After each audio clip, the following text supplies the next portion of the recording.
Tonight, on the Midnight Drive, we're stepping into one of the darkest chapters in modern medical history. Not because of monsters, not because of conspiracy, because real people believed they were helping. This week, we're exploring lobotomy, a procedure once celebrated as a breakthrough in treating mental illness that often left patients emotionally flattened, disconnected, and permanently changed.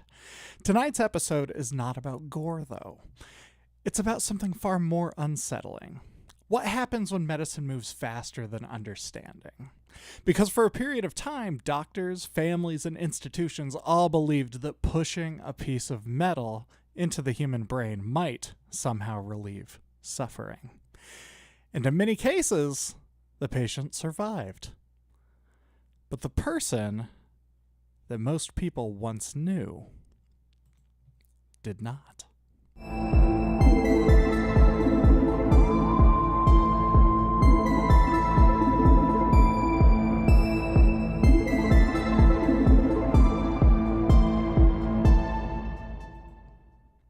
There are certain moments in history that become difficult to emotionally process once enough time has passed.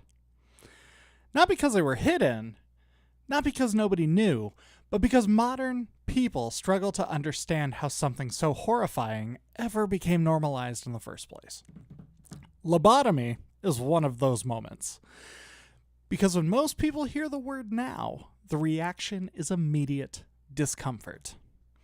A procedure involving an ice pick-like instrument pushed through the eye socket into the brain. A procedure designed to intentionally alter personality and behavior.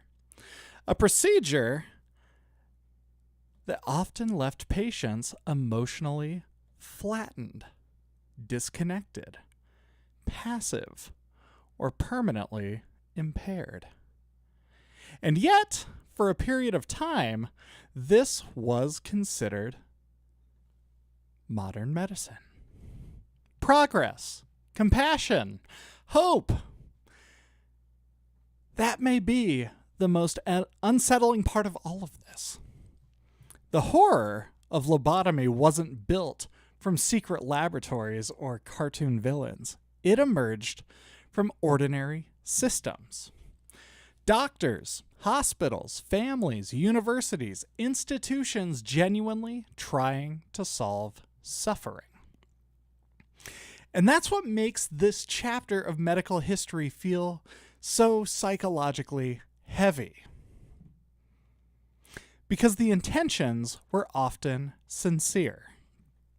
The uncertainty, that was the terrifying part. Doctors performing lobotomies didn't truly understand consciousness. They didn't fully understand memory. They didn't fully understand personality. They didn't fully understand emotion in and of itself.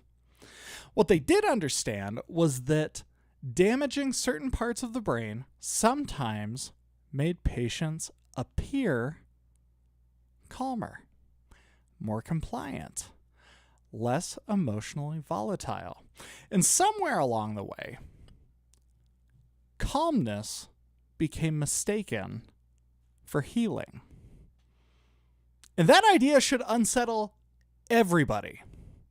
Because if a person becomes quieter after part of their brain is damaged, does that mean they've actually improved? Or have they simply become easier for society to manage or to even manipulate? That question sits underneath the entire history of lobotomy. Especially during the early 20th century when psychiatric institutions were overwhelmed. Mental hospitals across America and Europe were overcrowded beyond capacity. Depression, schizophrenia, severe trauma, anxiety disorders. Conditions medicine still struggle to fully understand, even now in modern times. Families often had very few options. In psychiatric medicine, at the time, existed in a strange and uncomfortable space between science and desperation. This was an era when medicine itself was still evolving very rapidly. Hand washing before surgery had once been considered revolutionary. Neurology remained deeply incomplete. Antibiotics were still relatively new. The human brain, that was still mysterious territory. And yet, despite that uncertainty, confidence moved forward aggressively. That's one of the recurring patterns throughout history. Human ambition often expands faster than human understanding. And nowhere is that more frightening than in medicine. Because once doctors begin physically intervening in the brain itself, the stakes become existential. What exactly are they changing? Memory, emotion, impulse control, identity, consciousness? At a certain point, the procedure stops feeling like surgery and starts feeling like someone mechanically reaching into the human self. That's what makes lobotomy so uniquely disturbing emotionally. Not just the violence of the procedure, the uncertainty surrounding what parts of the person might disappear afterward. Some patients lost emotional range. Others struggled with memory. Some became very passive. Others lost motivation completely. Some could no longer function independently. And many families described a deeply unsettling feeling afterward. Their loved one survived physically, but something essential about them had changed. That idea resonates deeply, even now, because people still fear personality loss instinctively. Dementia creates similar emotional terror. Watching somebody slowly lose continuity with who they once were. Watching memories fade. Watching familiar emotional responses disappear. The body remains present, while parts of the person themselves seem increasingly distant. And maybe that's why lobotomy history still feels so emotionally raw. Because it forces terrifying questions about what makes a human being themselves. If personality can be altered physically, what does that say about identity? If emotion can be flattened surgically, what does that say about consciousness? How much of a person can disappear before we stop calling them the same person? Those are enormous philosophical questions. And early brain surgery stumbled directly into them without fully realizing it. That's another reason why this history feels so haunting. Medicine moved faster than understanding. Doctors possessed the ability to physically alter the brain before humanity truly understood the emotional consequence of doing so. And society embraced it partly because mental illness itself frightened people on such a deep level. Unpredictable behavior, emotional instability, institutional overcrowding, families exhausted from caregiving, the desire for relief became powerful enough that uncertainty itself started getting ignored. What do you make of this? Lobotomy is such an uncomfortable subject. It's eerie, isn't it? And it wasn't that long ago in history. Let us know what you're thinking in the comments below wherever you're listening. You're listening to the Midnight Drive.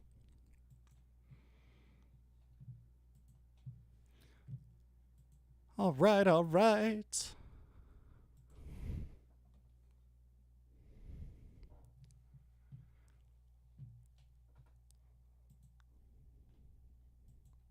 And we are...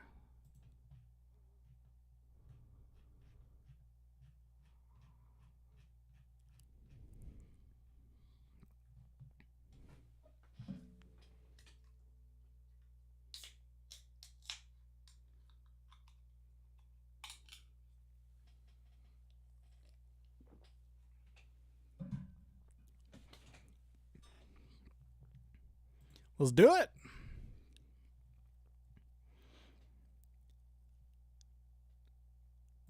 One of the most unsettling things about lobotomy is how ordinary it eventually became. That sounds impossible now, right? But for a period of time, lobotomy was not treated like some horrifying experimental fringe procedure. It became culturally acceptable, respected even, celebrated in certain medical circles. And maybe that's the part modern people struggle with the most. Not just how could this happen, but how could so many people convince themselves that this was humane? Part of the answer lies in fear. Because mental illness terrified society during the early 20th century. Not simply because people lacked compassion, but because there were so very few effective treatments available. Psychiatric hospitals were overcrowded. Families often had nowhere else to turn, and conditions like severe depression, psychosis, schizophrenia, violent outbursts, trauma disorders, or suicidal behavior could completely overwhelm both institutions and households. People were desperate for solutions. And desperation makes things happen. It matters enormously because desperation changes ethical boundaries. When suffering becomes severe enough, people become more willing to gamble on uncertainty, especially when authority figures promise hope. And doctors occupied an almost mythological role in society during this era. Medicine was advancing rapidly. Surgery was becoming safer. Scientific discoveries were transforming life expectancy. Modern hospitals represented progress itself. So, when physicians claimed they had discovered a revolutionary psychiatric treatment, many families trusted them completely. No hesitation. Even if the mechanics of the procedure sounded completely horrifying. And honestly, the procedure itself sounds almost medieval when stripped of medical language. Just think about it. An instrument resembling an ice pick inserted above the eye, pushed through thin orbital bone into the frontal lobe of the brain, then moved side to side to sever neural connections. Even thinking about it physically creates visceral discomfort, doesn't it? Most people can immediately imagine pressure, bone cracking, the unnatural sensation of intrusion. The body instinctively recoils from it. But medical language often softens emotional reality. Clinical terminology creates distance. Words like transorbital procedure, psychosurgery, frontal lobe intervention can temporarily obscure the brutal physical simplicity underneath of it all. And maybe that distancing helped normalize lobotomy culturally. Because once suffering becomes translated into charts, diagnoses, procedures, and institutional language, people sometimes lose sight of the human being at the center of all of it. The patient slowly becomes a case, a condition, a behavioral problem to solve, rather than a full emotional person. That emotional detachment becomes dangerous very fast, especially when the desired outcome shifts subtly from restoring the person to reducing disruption. It's a critical distinction because many lobotomy patients were ultimately considered successful, not because they regained rich emotional lives, but because they became quieter, more manageable, less emotionally intense. Calmness became evidence of improvement, even when parts of that person had disappeared in the process.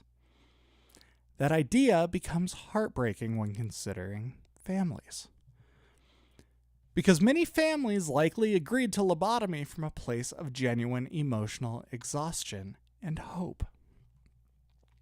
Watching someone suffer psychologically for years can devastate entire households, especially during an era with limited treatment and overwhelming social stigma surrounding mental illness. Some families were probably told, this may finally help. And maybe they wanted to desperately believe it. That's what makes the history emotionally tragic rather than simplistic. Not everyone involved was cruel. Many people genuinely believed they were participating in modern compassionate medicine. And honestly, that may be more disturbing than outright malice, because it reveals how easily humans can normalize frightening things once institutions frame them as progress, especially when authority, desperation, and hope become all intertwined. That's part of why Walter Freeman became such a bizarre and unsettling figure historically. Freeman helped popularize the transorbital lobotomy in America. The way he operated almost feels unreal now. Traveling across the country, performing procedures rapidly, demonstrating lobotomies publicly, treating the procedure with shocking casualness. At times, performing dozens in a single day. There's something deeply uncanny about that image. A traveling physician moving town to town, offering personality-altering brain surgery as if it were an efficient, modern service. Can you imagine that? It's not hidden, it's not underground, it's just openly, it's confident, almost performative. The guy just traveling through the streets, town to town. And maybe that's why the history of lobotomy feels psychologically surreal now. Because the confidence surrounding it seems disconnected from the uncertainty underneath all of it. No one fully understood what consciousness was. No one fully understood personality. No one fully understood long-term neurological consequences. Yet, procedures capable of permanently altering human identity were being performed anyway. That disconnect between confidence and understanding is haunting. Because modern people like believing dangerous medical mistakes belong entirely to the distant past. But history repeatedly shows something very uncomfortable. Brace yourself. Human beings often become overly confident in periods of rapid scientific advancement, especially when early results appear promising.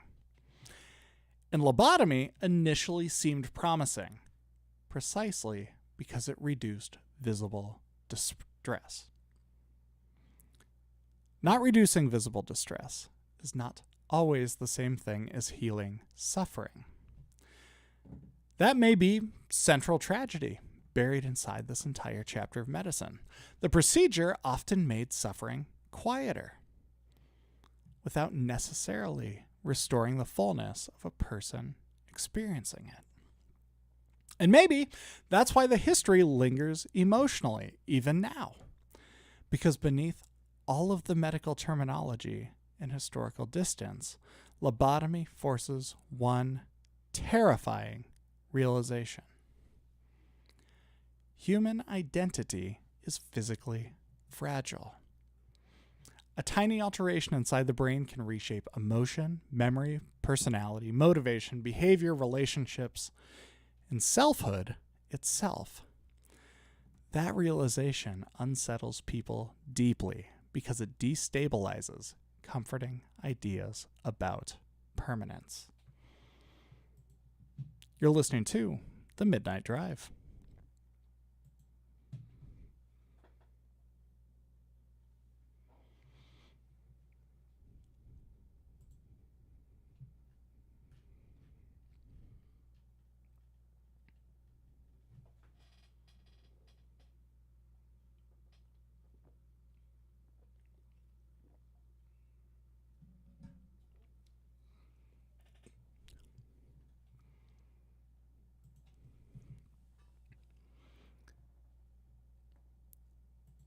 There's a particular kind of horror that only exists inside of institutions.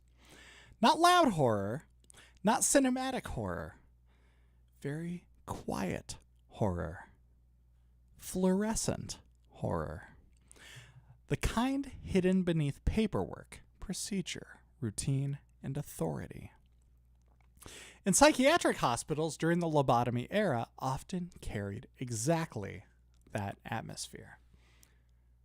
Imagine long hallways, muted voices, locked wards, institutional lighting humming softly overhead, patients reduced to charts, symptoms, and diagnoses, entire systems trying desperately to manage overwhelming psychological suffering with limited understanding and very few effective tools. That's the emotional backdrop lobotomy emerged from. Not evil laboratories, overwhelmed institutions. And maybe that's important to remember. Because history becomes too easy when people reduce it to obvious villains. The real danger often comes from ordinary systems convincing themselves they are being compassionate. Psychiatric institutions in the early and mid-20th century were frequently overcrowded beyond imagination. Thousands of patients packed into hospitals originally designed for far fewer people. Conditions vary dramatically depending on location and funding. But many institutions struggled with understaffing, exhaustion, poor sanitation, limited treatment options, social stigma, and chronic neglect. Mental illness itself carried enormous fear and misunderstanding culturally. Patients were often institutionalized for years, sometimes even permanently.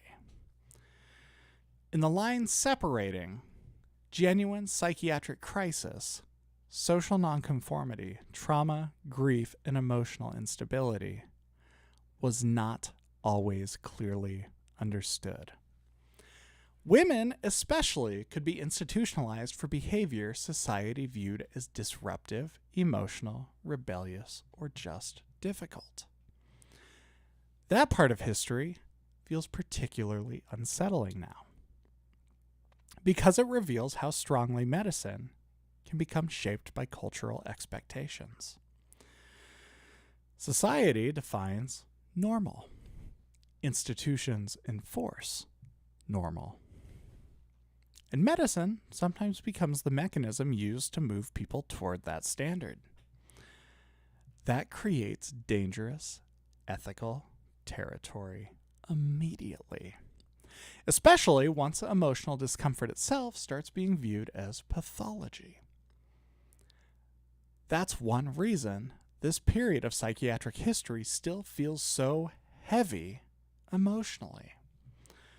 The goal was often not simply healing. Sometimes the goal became compliance, quietness, predictability, manageability. And once those traits became medically prioritized, individuality itself can start feeling inconvenient to institutions. The idea itself, that should be disturbing to everybody, because humans are emotionally messy by nature. Grief is messy. Trauma is messy. Depression is messy. Fear is messy. Identity itself is messy. But institutions naturally prefer order, predictability, efficiency. That's the tension between human complexity and institutional order. That tension sits underneath much of this territory. And lobotomy represented one of the most extreme examples of trying to medically engineer emotional order. Not necessarily from cruelty, often from exhaustion, from desperation, from a genuine desire to reduce the visible suffering. But intentions become complicated when the intervention itself fundamentally alters the person. That's where the existential horror enters the chat. Because unlike many medical procedures, lobotomy wasn't targeting a broken bone or an infected organ. It was intervening directly in personality, emotion, thought, memory, identity. The procedure blurred the line between healing and modification. And once medicine begins modifying the self itself, philosophical questions become unavoidable. What exactly counts as recovery? If a patient becomes emotionally flat but easier to manage, is that wellness? If emotional intensity disappears entirely, was the suffering cured? Or was part of the person erased alongside it? Those questions still echo through modern psychiatry in quieter ways, even now. Not because modern medicine is equivalent to lobotomy. It absolutely is not. Modern psychiatry operates with vastly more research, ethics, oversight, consent standards, medication precision, and neurological understanding. Those distinctions are everything. But the history still leaves behind important warnings, especially about certainty. Because one of the most frightening patterns throughout human history is how quickly confidence can outrun understanding. Lobotomy was once viewed by many respected professionals as cutting-edge science. That should humble every generation, not create anti-science paranoia. The opposite, it should encourage caution, humility, ethics, a willingness to acknowledge uncertainty honestly. That's one of the complicated truths buried inside this history. Modern neuroscience, learned partly through failure, through horrifying mistakes, through procedures and philosophies that medicine eventually recognized as deeply harmful. Pay attention to that discomfort, because human progress is rarely emotionally clean. Advances in surgery, ethics, psychiatry, neurology, and patient rights were often sharpened precisely because early generations crossed dangerous lines first.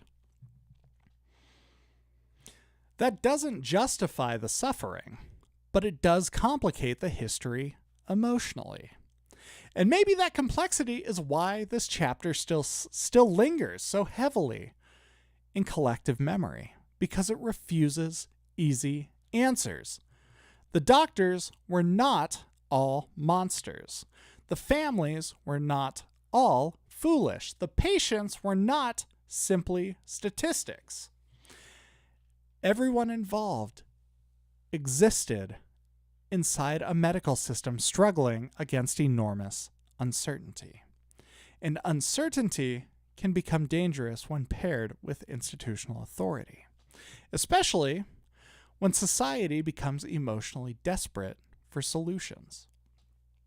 That's another reason old psychiatric hospitals continue haunting the public imagination, even now. It's not necessarily because they're paranormal, but because they represent a collision between suffering, authority, science, control, hope, fear, and identity. They're all compressed into one environment. Old institutional photographs capture that atmosphere perfectly sometimes. Rows of beds, blank walls, harsh lighting, quiet hallways. A strange emotional mixture of care and detachment existing simultaneously. What are your thoughts on the episode so far? I'd love to hear how you're experiencing all of this. Let us know in the comments below wherever you might be listening tonight. We always love having you along, right here on the Midnight Drive.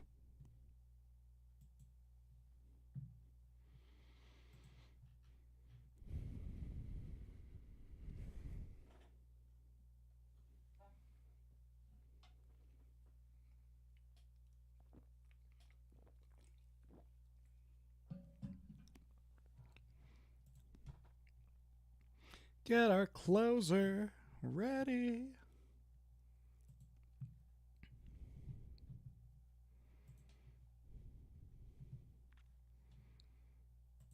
And we're off.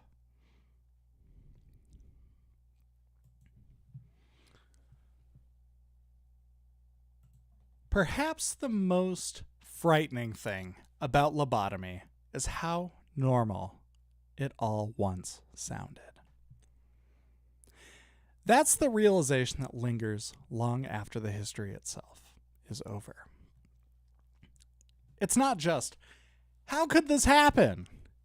But instead, how did this ever stop sounding horrifying? Because once enough authority, optimism, desperation, and institutional confidence gather around an idea, people become remarkably capable of normalizing almost anything. I don't think I need to say that in 2026. Even procedures that permanently alter the human mind. And maybe that's why this chapter of history still feels emotionally unresolved today. Not because lobotomy still exists in the same form. It doesn't. Modern psychiatry and neuroscience are vastly more ethical, more evidence-based, more regulated, and more scientifically grounded than the medical world that created transorbital lobotomy. The emotional shadow remains because the larger philosophical questions never fully disappeared. Let's think about it. What defines a person? What makes someone themselves? Can suffering be separated cleanly from identity? How much emotional pain should medicine attempt to remove? And at what point does healing risk becoming control? I don't like how that reads. And at what point does healing risk becoming control? Those questions still exist. Humanity simply asks them differently now. That's the reason this history feels larger than medicine alone. Lobotomy became symbolic of something deeper. The danger of certainty in areas humans do not yet fully understand. Especially when the subject being altered is consciousness itself. The human brain remains one of the most mysterious structures in existence, even now. Modern neuroscience has made astonishing progress, but consciousness, emotion, memory, identity, the sense of one's self, these things still contain enormous unanswered questions. And maybe lobotomy unsettles modern people so deeply because it exposed how physically fragile the self really is. A tiny change in the brain can alter personality, memory, emotional response, creativity, motivation, relationships, identity itself. That realization destabilizes comforting assumptions that people carry quietly through everyday life. Most humans instinctively feel like, I am me. Stable, continuous, whole. But neurological injury, dementia, trauma, disease, and psychosurgery all reveal something unsettling. The self may be more biologically delicate than people emotionally want to believe. That fear becomes especially personal for anyone who has watched memory deterioration happen slowly. Watching someone physically remain present while emotionally drifting farther away over time. Watching familiar mannerisms disappear. Watching recognition fade. Watching continuity itself begin unraveling. That kind of loss feels uniquely painful because it blurs the boundary between life and absence. The person is still there, but also somehow not fully there anymore.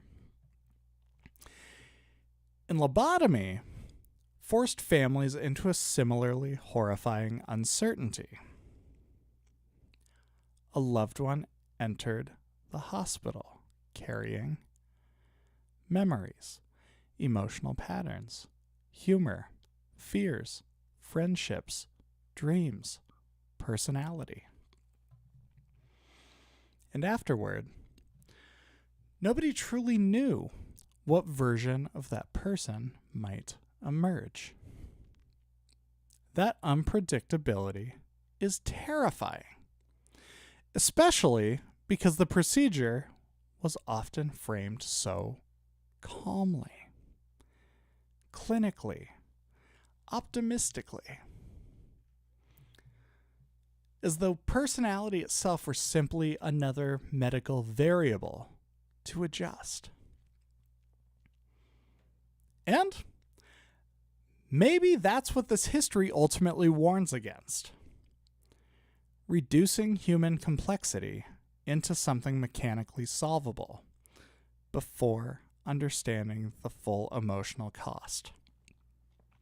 Because humans are not machines in any emotionally simple sense. People are contradictory, messy, emotional, complicated, and suffering itself is complicated too. Not all suffering can be neatly removed without altering other parts of the human experience alongside it. That's part of what makes emotional flattening feel so tragic. Sure, pain disappeared in some patients, but so did joy. Volatility disappeared, but so did passion. Distress became quieter, but often so did wonder. And maybe that's one of the deepest existential fears humans carry. Not simply pain. Meaninglessness. The fear of becoming emotionally disconnected from life itself. Because emotion gives texture to existence. Grief matters because love matters. Fear matters because survival matters. Joy matters because connection matters. The entire emotional spectrum helps create identity. And once medicine begins accidentally erasing portions of that spectrum, the ethical ground beneath the procedure becomes frighteningly unstable. That's why this history still echoes culturally, even now. Not because people are secretly nostalgic for old psychiatry, but because lobotomy became a warning. A reminder that scientific progress without humility can become dangerous very quickly. And honestly, modern medicine learned important lessons from these failures. Patient consent evolved. Ethical oversight strengthened.